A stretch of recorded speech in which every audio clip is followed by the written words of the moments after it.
Did you know that most, if not all boards set their meeting schedule 1 or even 2 years in advance? You probably did. But not only do they schedule those meetings, but they also pick quite a few of the agenda items for each of those meetings. Mind blowing, right? I can't decide what I'm doing tomorrow, but setting the annual agenda is one of the most critical things a board can do to ensure it's checking all its boxes. And when I say that the board's going to do it, I really mean that the corporate secretary is going to do it. Scheduling can get a little ugly and sometimes a little personal today on Zippy Point. I'm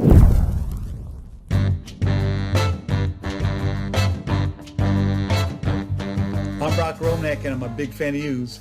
Everyone knows that the details of each board meeting's agenda will need to change during the course of the year, but the discipline of an annual agenda increases the likelihood that the board and its committees are going to address its obligations.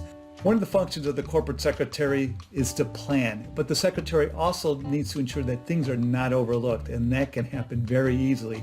So you need to be flexible and make changes as you go. Keep track of those changes because you need to keep track of all your moving parts and remind the board what they need to cover during the year.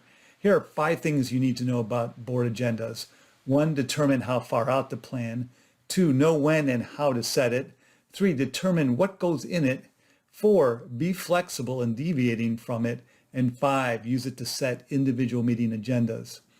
1, determine how far out to plan. So as a corporate secretary, you almost have to set your schedule for your regular meetings at least a year in advance, sometimes 2 if you have CEOs on your board, or many of your directors are on several boards and have to travel long distances. The further out you can push the schedules for the regular meetings, the fewer adjustments you're going to have to make real time.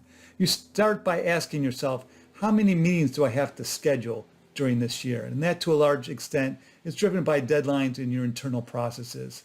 Some meetings are being held in person, some are by phone, some are virtual, many are by Zoom these days. And then you have to think about things like whether you can get all the committee meetings to fit on the same day as a board meeting. Increasingly hard to do. Is it easier to have the board meet in the morning and then everyone leaves? And then this is all dependent on where your directors are and where you're holding the meetings. And I have a separate vid guide about board meeting considerations when you're doing those on Zoom, a link to which is beneath this video. So there really is a cadence to how your company runs, and scheduled meetings at logical times in the company's processes makes it a lot easier to provide the board with the right information at the right time and to reduce the stress on yourself and your colleagues. So how do boards get into a cadence? Some love a strict formula for their board meeting dates, for example, the second Wednesday of every month or every quarter. Other companies prefer a process-driven calendar, setting meetings to fit when certain things need to be done. Personally, I prefer the process-driven calendar because it tends to be more efficient. Monday meetings can be preferable or not. Some directors love it. They travel from far away and they like to do their traveling on Sunday. Others hate it because they don't want to come in on Sunday. It kills their weekend, not to mention Mother's Day, Father's Day, the Super Bowl. And if you have international directors, you're going to have to factor that into your timing as well if they're going to have to travel long distances. So I know of someone who schedules her meetings more than 2 years in advance. Not so much because she has CEOs of big companies on her board, but because a lot of her directors are on other boards. And so she's trying to be first on their calendar. She's trying to get ahead of everyone else. So obviously, the sooner you can get on your directors' calendars, the greater likelihood that they're going to be available. 2, know when and how to set it. So it's a smart idea to assemble the annual meeting for the board and for each committee before year end. Include a date for the start of this process on your own calendar so it doesn't get overlooked. This action item should occur after the board and the committees have completed their self-assessments, their board evaluations, and have decided on their priorities for the coming year. So for example, the compensation committee may agree that this is the year and needs to focus on executive compensation redesign, really blow up the whole thing. That time allows the annual agenda to reflect those discussions and decisions because you're going to have more executive comp at the regular board meetings that year. How do you go about doing the actual scheduling? Do you use scheduling software? Doodle might just work fine.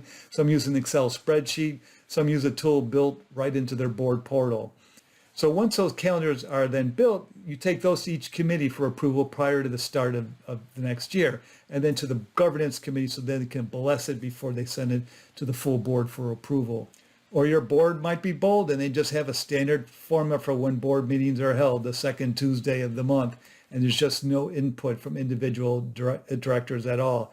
And if that doesn't meet a potential, board candidate schedule, they're not going to be nominated to join the board because there's always going to be a scheduling conflict. 3, determine what goes in it. So if the board knows what the work for the year is, they understand when it's going to happen and why it's going to happen, then they're in a position to get comfortable around the timing. So as a starting point, it's useful to look at the prior year's agenda for the board and committees. And you're not going to always do things the same way, but it helps so you don't overlook anything. It's sort of like a checklist.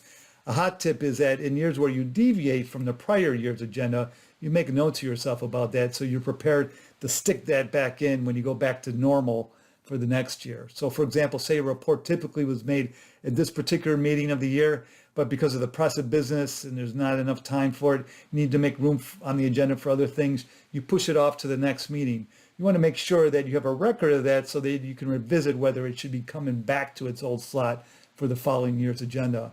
You're going to look at your deadlines and your internal processes, declaring dividends, earnings releases, 10Ks, 10Qs, annual meeting, proxy, the board is involved in all that stuff. So ask yourself when these things occur on a normal basis so you can schedule your meetings to coincide with them, not going to the board too early or too late. Work with your finance and compensation teams to ensure that they're aligned on the timing of key items for compensation actions, strategic planning, financial reporting. For example, you need to know when finance is going to have the financial results so that the compensation committee is then prepared to make its compensation decisions. Think of all the to-dos that are captured in your committee charters and the priorities in there that are identified. Take a look at your state law and your company bylaws to see what kind of timing or notice requirements are in there. And then finally, don't forget that many of the agenda items are spread out over several meetings, so final approval is obtained after several bites at the apple. So you might have 3 different meetings that are addressing a particular topic until you get actual board approval at that 3rd meeting. You have to anticipate not just the approvals of the final product, but also the lead up. 4, be flexible in deviating from it. Of course, an annual agenda is just that. It's some sort of broader overarching document. You're going to need to be flexible to take advantage of new opportunities or address unforeseen problems. Leverage board evaluations here. Boards can really improve how the board functions when they do their follow-up. They have their action plan emanating out of a board evaluation. So typically the board evaluation is conducted in the 4th quarter, and by holding off on your agenda planning until an action plan subsequent to a board evaluation is a smart idea. The board is already in the mindset of a continuous improvement, so it flows naturally. Changes are more easily accepted. A mid-year check-in is not a bad idea to see how the board is doing against its plan, and it helps to reinforce the ongoing need to prioritize certain agenda topics that can have the most impact on the company. 5, use it to set individual meeting agendas. So when your board has an annual agenda, that serves as a starting point for preparing each individual meeting's agenda. You add in anything new that requires follow-up, any significant events that have happened that need to be discussed. And then for each meeting, it's a good idea to revisit what will go into the final agenda about 6 to 8 weeks out from the meeting to confirm that what's in line to be on the agenda still matches up with the needs and priorities that were established back when you set up that annual meeting agenda way back when. Perhaps you need to allow even more time during this meeting for strategic planning, for example. So 6 to 8 weeks, that allows for a lot of lead time for the presenters and those putting together contributions to the board materials to get prepared. Then you go over your draft agenda for that individual meeting with the right people in the legal department, human resources, finance, investor relations, internal audit, strategy, as well as the board chair and the committee chairs. And perhaps the lead director will be involved at the appropriate point in the process as well. So as each meeting approaches, you're going to need to schedule all this prep. You're going to want prep sessions with each of the committee chairs to go over their committee agendas, a meeting with the CEO, at least one meeting with the CEO, and then the board chair to go over any content that they want to review in advance. Many companies also have an all-hands meeting and even rehearsals for new presenters.